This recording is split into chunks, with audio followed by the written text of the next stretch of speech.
Hello y'all, it has been a minute since we have had a little homeschooling heart-to-heart chat, and so I thought that's what we would do today. I've got my little coffee here, and while I was setting the camera up, I looked down and realized that I kind of look like Smee from Peter Pan.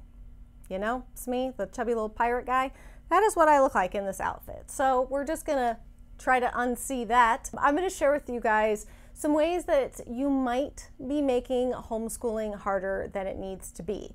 I feel like it can be a common thing, especially amongst new homeschoolers, but even veterans too. Okay, we're not immune from it, where you're like, this is a lot harder than I thought it was going to be. And in some ways it is. It's going to be harder than you think. There's lots of aspects that your brain doesn't even conjure up before you started homeschooling. But if you really feel like this is actually like really hard and maybe impossible, and I can't stay on top of this, and I feel like all the balls are dropping, these are some things that I have recognized within myself and within my homeschool that tend to make me feel like it is hard when it doesn't necessarily need to be, or things that I observe in my friends, my other homeschooling mom friends. These are just some key things that you need to look at because they might be things that you're doing that are making homeschooling harder than it needs to be. Number one, and I feel like this is a culprit of many, many different problems and issues, and that is overscheduling.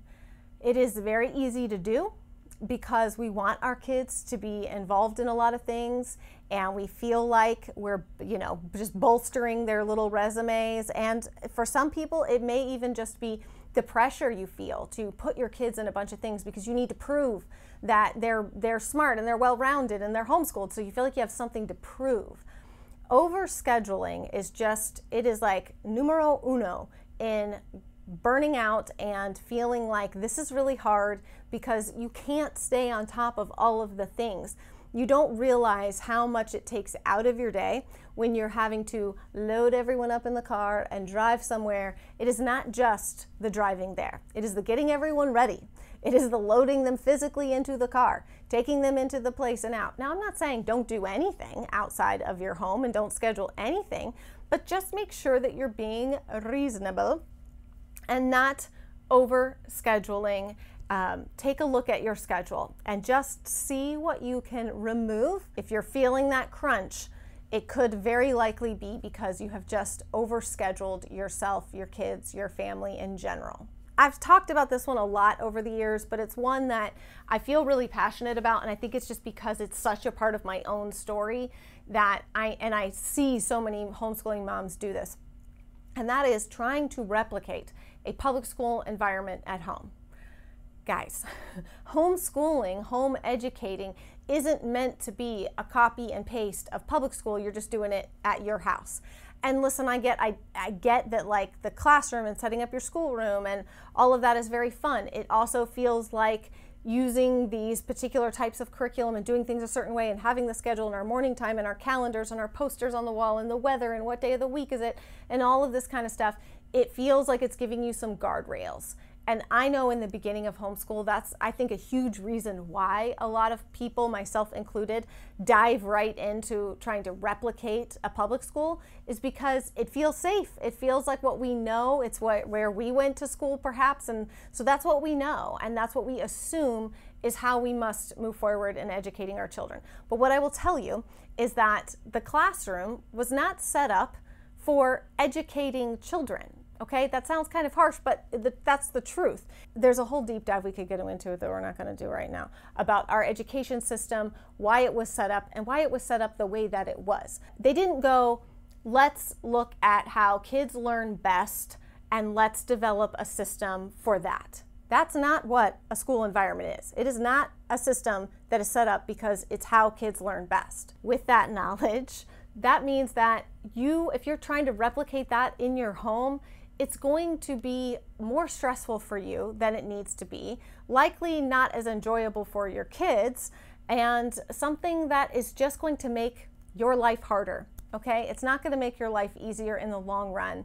And I say this because I've been there, I've done that.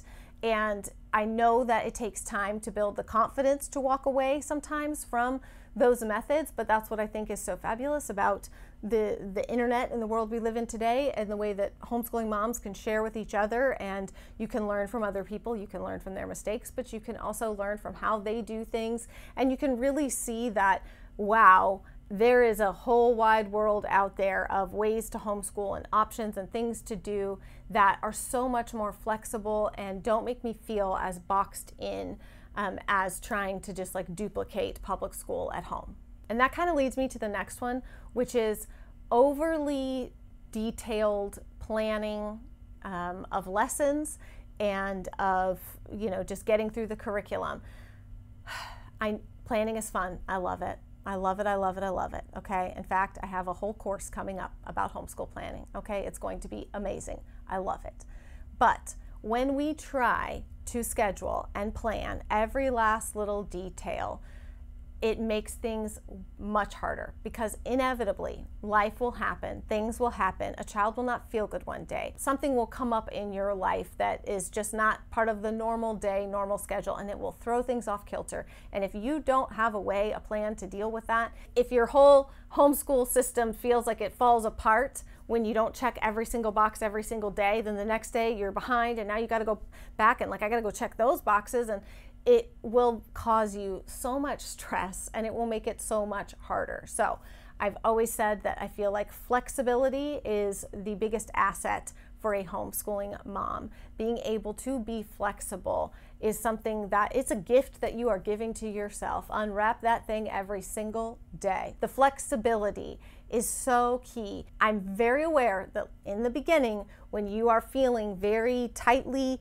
connected and tightly bound by the schedules and the expectations, and are they doing enough, and I have to finish this curriculum, and there's so many things that get into our heads as new homeschooling parents that can make it feel like it's not possible for us to be that flexible. We have to stay to the rigid schedule, but you find yourself not enjoying it, your kids are not enjoying it, it feels hard for everybody, and resentment comes, and then burnout. It's a whole cycle that you don't want to get into, okay? So as flexible as you can be, remembering that, you know, the rotation of the earth is not dependent upon you finishing every single math lesson in that book, and being able to know when you need breaks and be flexible about those, be flexible about your scheduling as much as you can. And while you're scheduling all of those curriculums and things that you're planning on doing, another way that I feel like people make homeschooling harder than it needs to be is with using really intense curriculums, okay? Listen, I know, like I said, we want the boundaries, we want the borders, we want the bumpers when we feel like we need to make sure that they're learning everything. And it just, first of all, it just goes to show how much you love your kids and care about them, okay? So if you feel like an imposter and like you're not good enough to be a homeschool mom, I call BS, okay? Just recognize how much you care about making sure that your kid is learning every little thing that they need to. It just speaks to your ability and how much you love them and how much you care about them and their future and their success, okay? So pat yourself on the back for that, but chill out, okay? And you're gonna chill out because every little thing we have to like woo-saw ourselves, okay? Some of these curriculums are intense. They are a lot of do this and do that and da da da da da da da.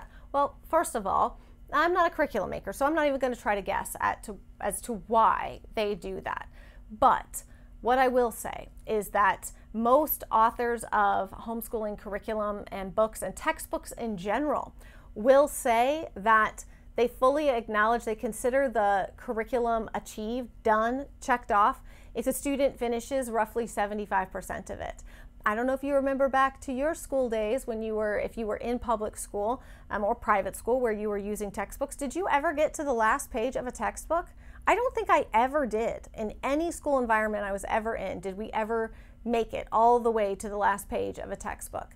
So these things are built in with cushion and with room, and you have the option, this is the beauty of it, you have the option to look at the lesson plan that's laid out and go, that is too much, we don't need to be doing that, nope, not going to do that, all right, we're just going to focus on these things. The more, homeschooling is like a muscle, and the more that you do it, the better you get at recognizing fluff and unnecessary things.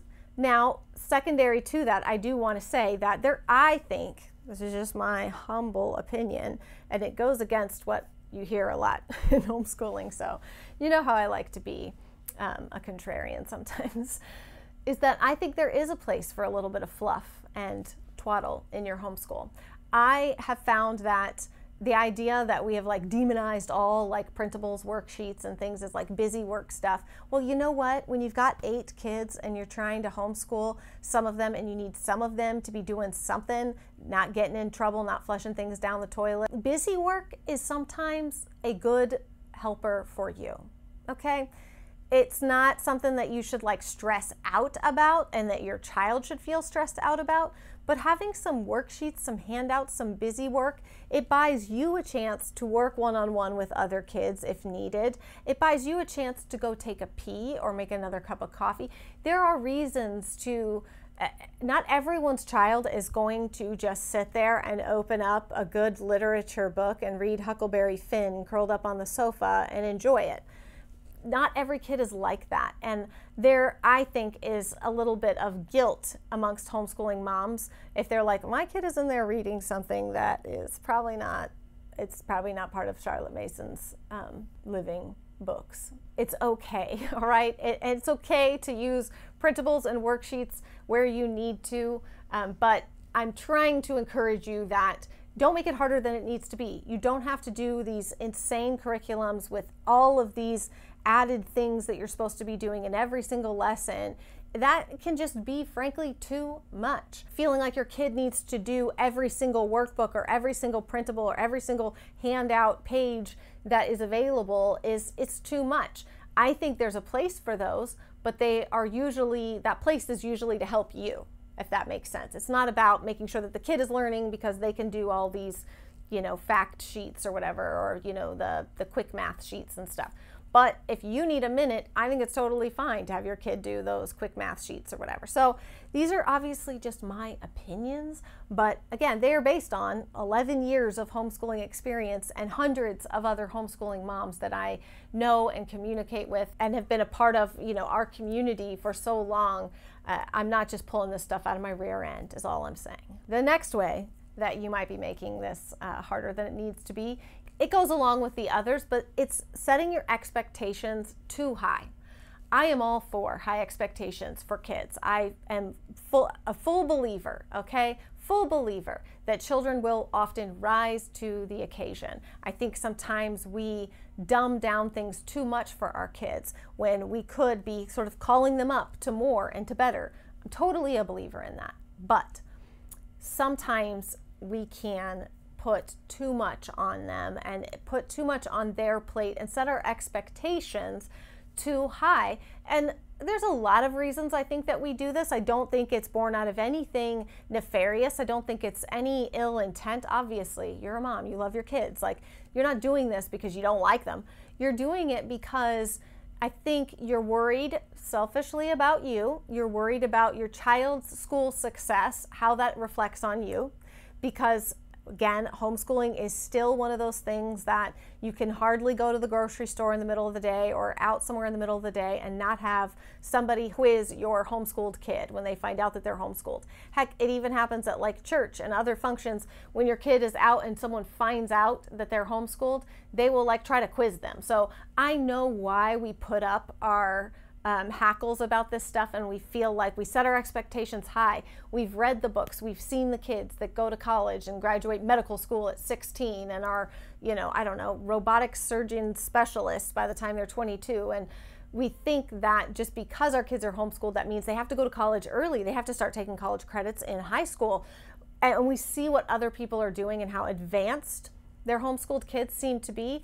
It's the beauty of homeschool, is that if you have a child that is of exceptional intellect or moves much faster through things, then homeschooling is great because it puts up no roadblocks for them. It lets them just keep skiing down the hill until they crash, or get to the bottom. Obviously, you don't want them to crash, but until they get safely to the bottom at their own speed, okay? That's the beauty of it.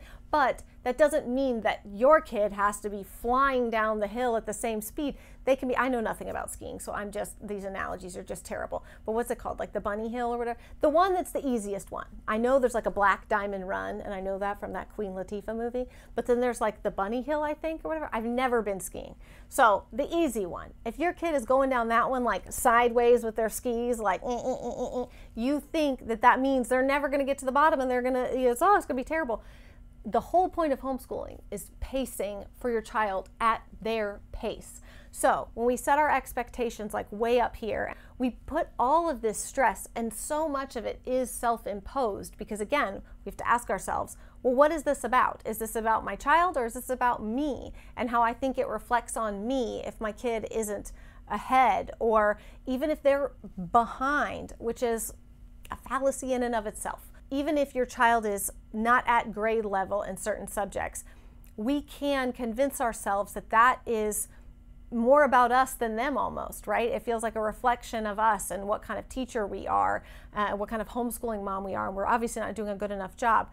It's all nonsense, okay? The point of homeschooling is about allowing your child to learn at their pace, allowing them to learn in a way that is successful and beneficial for them. We have different learning styles. Every kid, right? They have different learning styles. You have a different teaching style. You have an educational philosophy. You got to kind of marry all these things together and do the best you can to take those expectations down a few notches, both of your children and of yourself. Because again, I would just urge you, when you're feeling that feeling of let down, it's unmet expectations, and what is that about? Is it about you, or is it about them? If it's about them, if it's truly about them and what's best for them, then it's time to make some changes and stuff in what you're asking of them and how you're doing curriculum and all of that. But if it's about you and what you think that says about you, you've got to shake that off and let that go, because it's not going to help you. It's not going to help you, and it's not going to help your child, and it's just going to make things much harder than they need to be. And by the way, I know it's easier said than done, okay? But I have to give you the information. I can't implement it for you, but I feel that I need to at least tell you what I've learned the hard way, by the way, what I've learned the hard way. Now, the kind of flip side of that is, and I see this a lot, where the homeschooling mom is working way harder than the kids, okay? Homeschooling your kids shouldn't mean that you are busting your tail all the time and your kids are just well, one of the beauties of homeschooling is to help your children become autonomous as early as they reasonably can, because you want them to be self-sufficient adults. You want them to be able to figure out how to figure stuff out, how to learn things, how to discover things, how to research things, but also how to manage themselves and their time. So the whole point is that we're training our kids to be able to be self-sufficient and autonomous in their day. So if you are the one that is working hard all the time and your kids are just kind of showing up and turning in their little worksheet and then leaving, you got to make some changes. You are making this way harder. Your kids need to pull their weight in terms of homeschooling. And this goes back to kids being able to rise to the occasion. It's not up to you. You shouldn't be running yourself ragged for homeschooling, making sure you're doing all of this and the crafts and the printables and and then they just leave the mess on the table and go away. And you're like, all right, I spent 2 hours setting all that up. They came in here like tornadoes, destroyed it in 20 minutes, and then left. It's just important to be sure that you're not overextending yourself in order to create this homeschool that you think you need to create based on what you've seen on social media and stuff. Everything has to be we have to be watercolor painting everything and coloring things. And we've got to be gluing leaves into the notebook and all of the things that you think you need to be doing, and you're overworking yourself. And there's really, the ROI on this is terrible, okay? I mean, I'm not an expert, but I can tell you the ROI is terrible. You're likely just spinning your wheels on this stuff because you think that you need to based on what you've seen online sometimes. I get it. I love some of the aesthetics of homeschooling just as much as the next person. And sometimes it helps inspire me and encourage me and bring beauty and joy into my homeschool day to include those kind of things.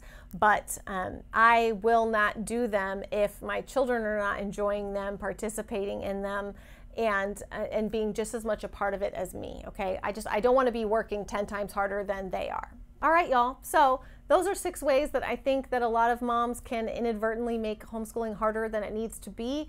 I've been there. Like I said, this is always coming from a perspective of like, these are the things I've learned the hard way. And I want to share that with you so that hopefully you don't have to learn it the hard way. You can recognize it at the start and be like, I feel myself doing that thing and I'm not going to do it. Hopefully you found this video helpful in some way. You got some tips and stuff you could take away from this. That is it for me today. And I will see y'all again very soon. Bye.